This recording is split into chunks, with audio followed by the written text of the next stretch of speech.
The candle flared, a sudden gasp of light in the suffocating dark. The wick spat sparks, a hiss like a serpent, before settling into its steady tremble.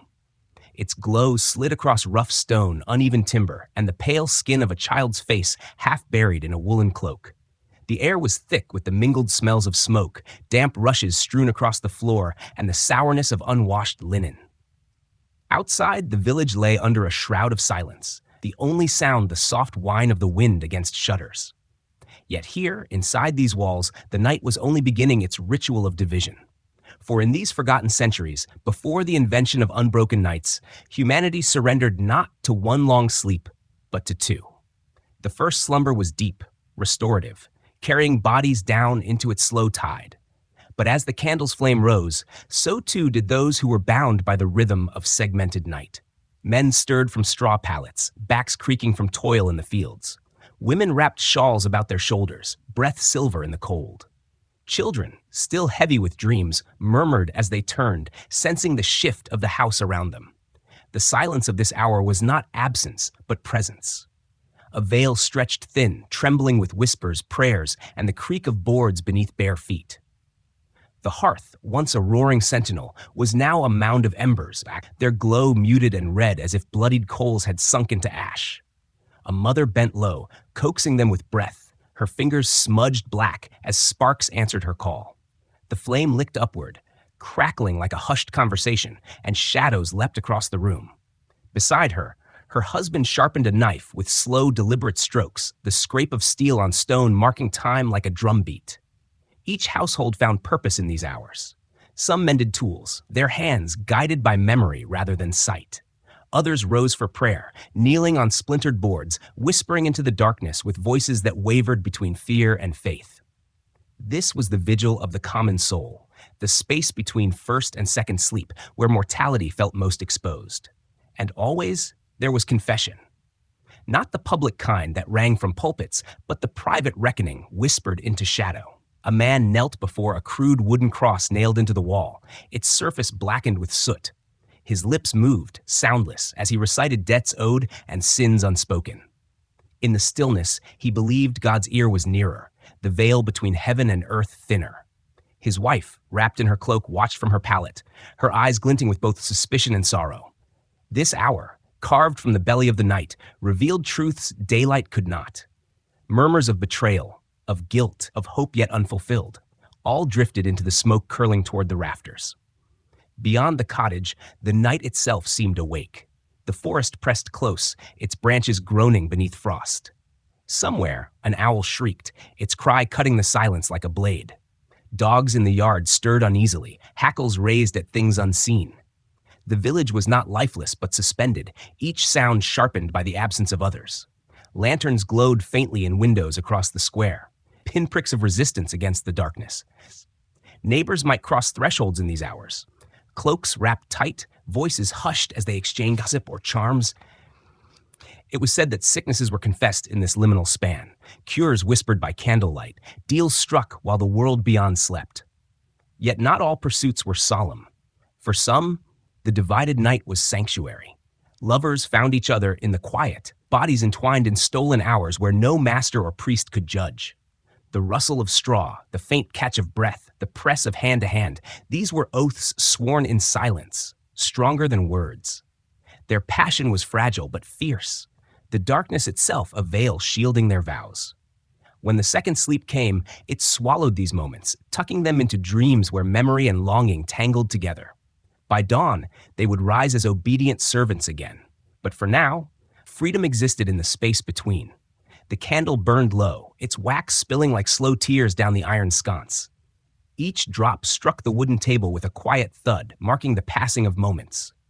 A child stirred, eyes fluttering open. He whispered of a dream, a door opening into light, before turning once more into his blanket. The mother's heart ached at the innocence of it, for she knew doors more often closed than opened, and light was a gift rarely seen in its fullness. Yet she, too, leaned into the promise of the second sleep, a deeper descent where bodies found their true rest. This rhythm of two sleeps was not an accident, nor a flaw. It was nature itself, a pattern as old as the soil underfoot. The body yielded to the first slumber, then rose for this midnight interlude before sinking again into the second. The pause was not emptiness but fullness, a time for reflection, intimacy, reckoning, and prayer. A night lived twice, divided like bread shared among the hungry. And yet, it was fragile, always at risk of vanishing. The world beyond was changing. In towns where bells told the hours with increasing authority, in cities where candles burned longer and longer, in courts where industry demanded more, this ancient rhythm began to fray. But here in this small chamber, the ritual endured. The man laid down his sharpened knife, his hand resting on the worn hilt. The woman pulled her shawl close, her eyes heavy now, lids sinking under their weight. The candle flickered once more, as though bowing to the greater darkness, before collapsing into a final thread of smoke. Silence swelled, vast and encompassing. They lay back upon their pallets, the rustle of straw their only lullaby. Slowly, inevitably, the second sleep reached for them, folding them into its arms. And outside, the night exhaled. The village returned to stillness, its brief awakening swallowed once more by the dark. Only the faintest glow of ember remained, a red heart beating low in the hearth. Tomorrow would bring its labors, its burdens, its sorrows. But for now, the rhythm held.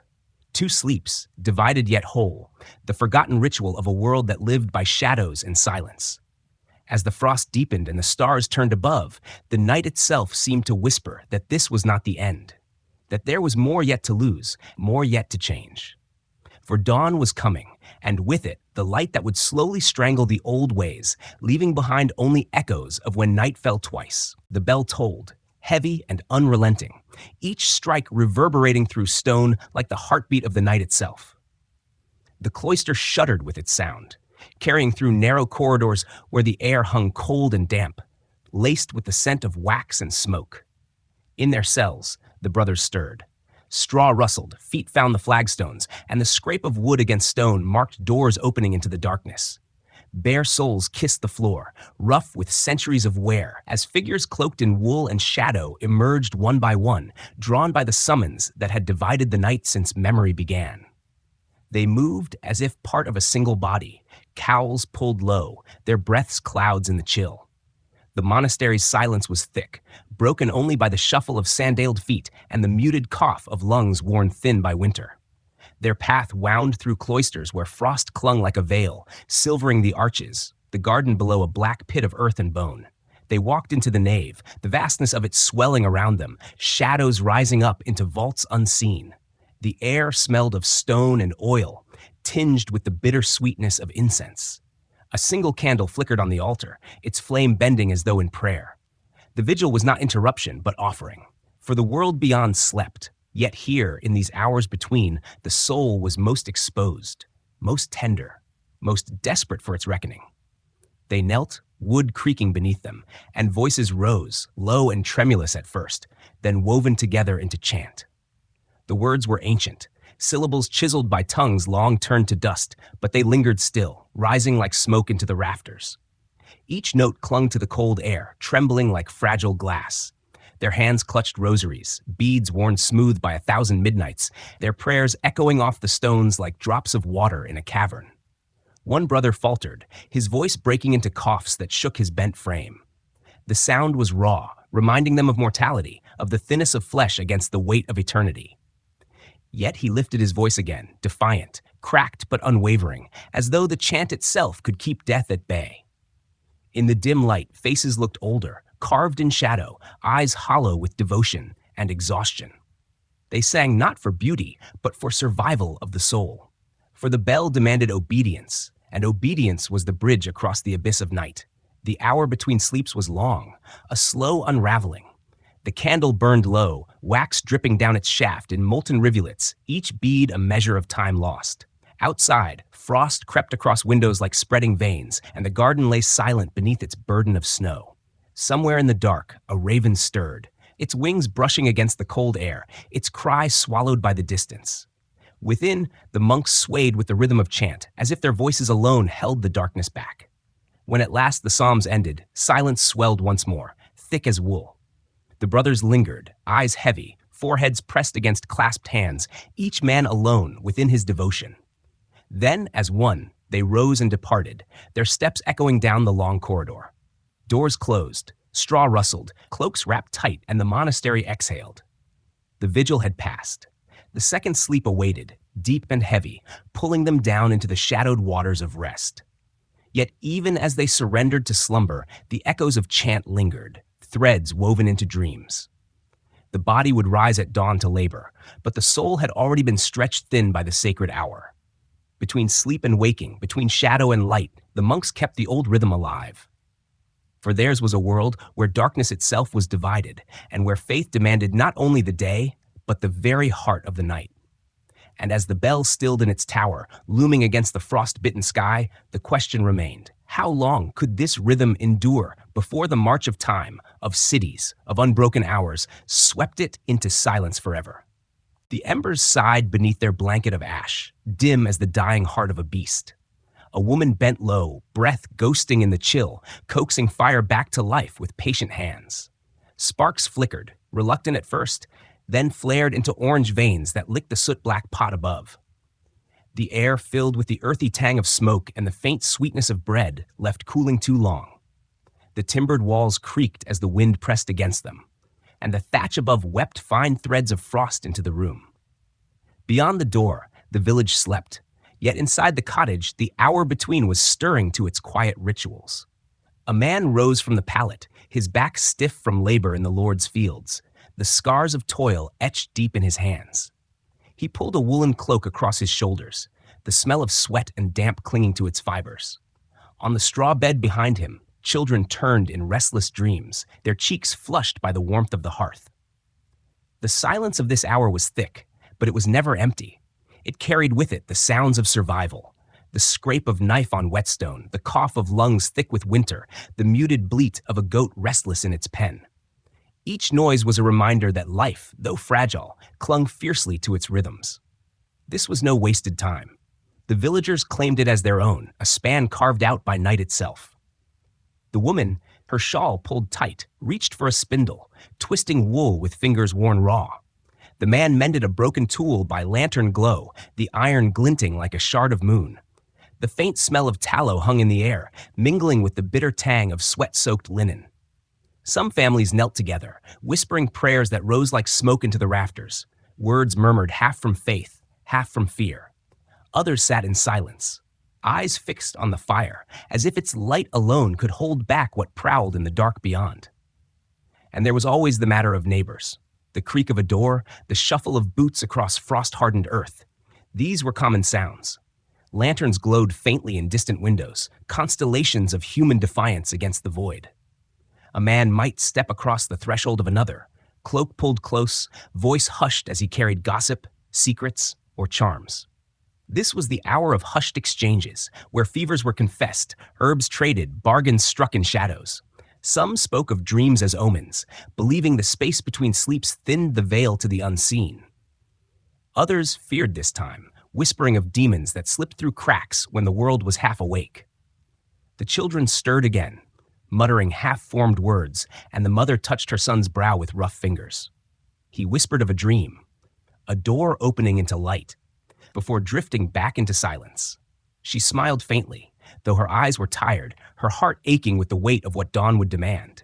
For she knew doors often closed, not opened, and light was never a gift freely given. Still, she let the dream linger in the air like incense, fragile and fleeting. The man rose, stepping to the door. He lifted the latch and peered into the night.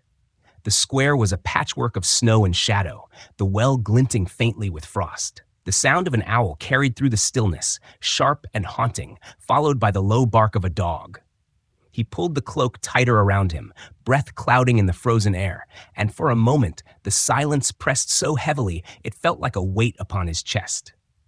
He shut the door again, letting the bolt fall with a soft thud, the cottage returning to its fragile cocoon. Soon, the embers brightened, sending warmth back into the room. The spindle slowed in the woman's hands, her eyelids heavy now. The knife was set aside, the tool mended, the man lowering himself once more into the straw. The children curled close together, their breaths soft, their dreams unknown. The silence lengthened, wrapping them in its folds, as the second sleep reached for them, drawing them down into deeper waters. The candle guttered, its wax dripping in molten tears down the iron stand. The room dimmed, the last threads of wakefulness fraying into shadow. The cottage exhaled, bodies surrendering to the rhythm of two sleeps, as though living twice in one night, as though time itself bent to cradle their lives. Outside, the village returned to stillness, lanterns snuffed, dogs quiet, frost thickening its hold. The square was empty once more, the forest looming dark at its edge, the stars cold and indifferent above. Yet in each house, behind each shuttered window, the same ritual unfolded. Breath, silence, prayer, love, confession. Two sleeps, divided by the fragile hour between, where life was exposed in its rawest form, and when dawn broke, it would bring the lash of labor, the toll of bells, the demands of masters. But for now, the villagers lay suspended in their second slumber, carried by a rhythm as old as memory. The world outside waited with its burdens, but the night still belonged to them. And in that ownership, however brief, there was dignity. The embers glowed once more, faint but enduring, as if whispering that the ritual, though fragile, was alive. That even in the harshness of survival, night had given them a gift, the chance to live twice before the day began. The candle wept quietly in its sconce, each drop of wax hardening like a frozen tear upon the table. Its flame quivered in the draft that slipped through cracks in the timber, stretching shadows long and restless across the narrow chamber. The air was sour with tallow smoke, with the damp scent of earth and old wood, and with the sharp tang of sweat rising from garments never washed enough. A rosary lay waiting, beads worn smooth by 1,000 restless fingers, its wooden cross blackened by smoke and by touch. In the stillness, a man knelt, his knees pressed into the uneven boards, his forehead nearly touching the cold wall. His lips moved soundlessly, shaping words of guilt and fear into the listening dark. Behind him, his wife stirred upon the straw pallet, her face turned toward him, though her eyes remained closed. Her hands were folded at her breast, fingers laced as though she, too, prayed in her sleep. The lines of care etched her brow even in slumber, shadows of worry carved deep by years of hunger and toil. She did not speak, but the rhythm of her breath seemed to question his muttering, seemed to weigh the secrets he unburdened to the silent chamber. He spoke of debts left unpaid, of oaths broken in ale-soaked nights, of glances exchanged in the wrong company. Each word seemed to fall heavier than the last, as though the candle itself bent lower beneath their weight. The hour between sleeps was cruel in its honesty. By day, there were distractions: the plow, the field, the chatter of neighbors, the market's noise. But here, in the belly of night, silence stripped away excuses. He saw himself as he was, a man of flesh, of weakness, of guilt. His voice cracked, whispering to the rosary as though the beads themselves could absolve him. He clutched it tight, pressing wood into his palms until it left marks like wounds, until pain reminded him he still had a body to offer for penance. Outside, the world was frozen, the branches moaned with wind, and an owl's cry split the silence like a warning. He thought of the priest, of the confessional, of the judgment that awaited in daylight. But here, no priest listened. Only God, only shadows, only the woman whose silence seemed heavier than words. He dared not look at her, for in her stillness he feared she understood all. The candle bent, its flame guttering as wax slid down in trembling rivulets. His words faltered, and in the sudden hush he heard only his own heart, pounding as though it wished to break from his chest. At last, he let the rosary fall, beads clattering like bones across the table. He rose slowly, shoulders stooped, and lowered himself beside her once more. She did not stir, though her breath quickened faintly, and for a moment he wondered if she had heard it all, if she had carried his confessions into her sleep. He turned his face away, eyes heavy, and surrendered to the second sleep, its embrace as deep and dark as burial. The chamber exhaled. The candle guttered once, then surrendered, smoke curling like a spirit into the rafters. Shadows closed in around them, erasing walls, erasing distinctions between guilt and innocence. Only silence remained, vast and unbroken, wrapping them in its folds. And as the second sleep descended like a tide, it carried their burdens into dreams, where forgiveness and fear tangled together in ways neither waking nor prayer could resolve. Outside, the village lay still, but within, the fragile ritual endured. For every house carried its own confessions, its own weight, its own whispered pleas to the darkness. The night divided, and in that division the soul found no escape. Only the fragile mercy of a second slumber, waiting to receive it. The shutter creaked in the wind, letting in a thin ribbon of moonlight that cut across the chamber like a blade. The straw mattress whispered as bodies shifted, stirring in the silence that lived between sleeps. He lay on his back, breath heavy from the labor of the day, his chest rising and falling beneath a coarse tunic that smelled of earth and sweat. She turned toward him, her hair unbound, spilling over her shoulders like a dark river in the dim light. Their hands found each other beneath the rough woolen blanket, fingers brushing hesitantly at first, then entwining with a desperate certainty. This was their hour, stolen from the dominion of lords and priests, carved from the belly of night itself. No eyes could see them here, no commands could chain them. The silence beyond their chamber was absolute, broken only by the distant bark of a dog or the moan of the wind through skeletal branches. Within, each heartbeat was magnified, each sigh a vow sworn in secret. Their world shrank to the rhythm of breath and touch, to the warmth of skin pressed against cold air. Love, in the daylight, was a duty whispered behind veils and betrothal contracts. But love in this hour was rebellion, fierce and unyielding. The chamber smelled of hay, of tallow smoke, of the musk of wool cloaks damp from frost. She pressed her forehead to his, her whisper feathering against his ear. He closed his eyes, as though by shutting out the world he could hold this moment longer, as though second sleep would never come. He thought of dawn, of the Lord's fields waiting, of the endless weight of obedience. But here, in this narrow chamber, time bent, softened, slowed. Her laughter, muted, fragile, quickly stifled, rose like incense, sweeter than any prayer he had ever uttered. For a fleeting breath, it felt as if the darkness itself guarded them, conspiring to preserve what daylight would condemn. The candle at their side guttered, flame stretching thin, its wax dripping in molten tears down the iron sconce. Shadows danced across the beams above, long fingers that seemed to trace their bodies, blessing and threatening in equal measure. Their whispers tangled with the crackle of dying embers, a fragile harmony that no chronicler would ever write down, yet more enduring than treaties or decrees. When they drew apart, breathless, their hands still clung, unwilling to break the fragile thread that bound them. Soon the second sleep would claim them, as it always did. Their bodies would sink into stillness, their breaths falling into rhythm, their secret hour sealed beneath the weight of dreams. But its memory would linger, hidden like a flame beneath ashes, unquenchable even under the gaze of dawn. For though they would rise tomorrow as dutiful serfs, obedient, bowed, voiceless, tonight they had lived as more. The moon slipped higher, the shutter groaned once more, and the candle gave its final shiver. Darkness folded itself across the chamber, cloaking them in silence. And as they drifted into that deeper descent, the second sleep enfolded them like a shroud. Yet in their hearts, the stolen hour burned still, a hidden ember against the cold dominion of the world outside. The hut breathed with the scent of herbs and ash.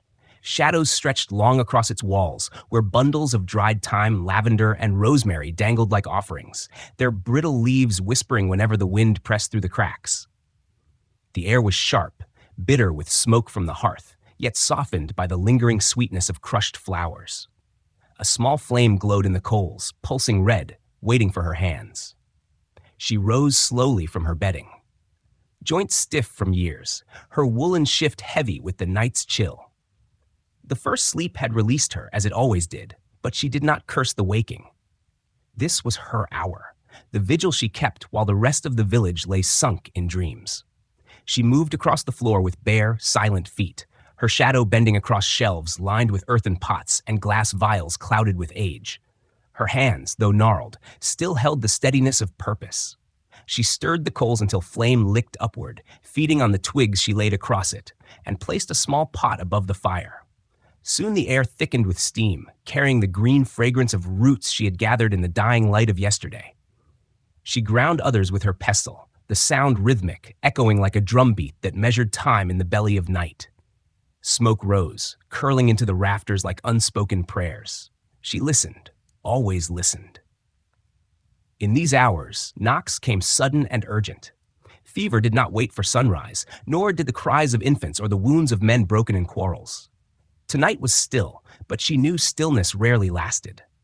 Her ears strained past the crackle of fire, past the hiss of boiling water, past the whisper of drying herbs. The night pressed close, and in it she heard things most would ignore. The shifting of wind through bare branches, the cry of some unseen bird, the faint scrape of feet against frozen earth. The healer lived where others would not dare linger, balanced between the silence of sleep and the demands of the waking world. The villagers both feared and sought her. They called her wise woman, witch, saint, depending on what they needed. Some muttered curses when they passed her threshold by day, crossing themselves quickly, as though her gaze alone might bring misfortune. Yet at night, when sickness struck or when pain made men desperate, they came. Cloaks pulled tight, lanterns guttering in the wind, voices trembling as they knocked. Tonight, she imagined the shape of such a visitor, a man with fear in his eyes and a child pressed against his chest, a mother hollow with grief, pleading for herbs to quiet her baby's burning fever. The night silence always seemed full of their footsteps before they arrived. She stirred the pot, the steam fogging her face, dampening her hair until strands clung to her temples. She whispered to herself, not spells, though some would have named them so, but prayers shaped by years of practice, words murmured into smoke. Ease the breath, still the fire in the blood, guard the heart. Each phrase tied her to the task, binding her weary body to her calling. She tasted the brew with the tip of a wooden spoon, grimaced at its bitterness, and nodded. Medicine was not meant to be sweet. A rustle at the threshold pulled her from her thoughts. She froze, the pestle still in her hand, listening. The shuffle of boots against snow, hesitant, then firmer. The latch rattled. Her heart did not leap, it merely steadied, as though it had expected this all along. She drew the door open, and cold air poured in, carrying with it the smell of frost and fear. A figure stood cloaked, shoulders dusted with snow, eyes wide and desperate in the half-light. Without a word, she stepped aside, ushering them in, her hands already reaching for the tools of her craft. The hours passed unnoticed. Poultices were ground, cloths steeped in steaming water, prayers whispered into pale ears. The visitor wept, muttered, begged, but the healer's hands were steady, each movement deliberate, learned through countless nights such as this. She gave of herself until her limbs ached, until her eyes blurred with fatigue, until the second sleep called louder than any patient's cry. And still she continued, as though to pause would unravel the fragile thread of life she fought to preserve. When at last the door closed again, leaving only silence and the faint warmth of the hearth, she sank into her chair. Her hands smelled of sage and ash, her sleeves damp with sweat and herbs.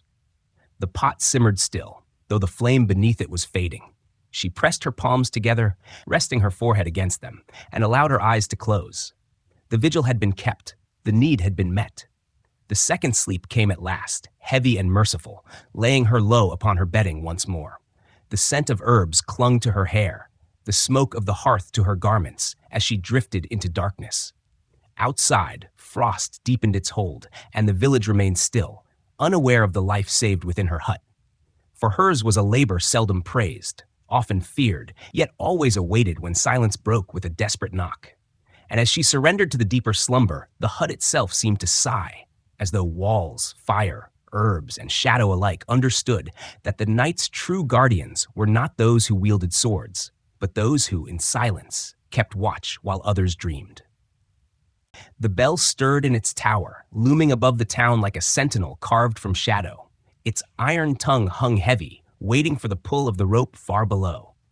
Then, at the stroke of midnight, it struck. The sound was raw, immense, a shuddering cry that rolled across the frozen roofs and narrow lanes, rattling shutters, trembling through the bones of all who heard it.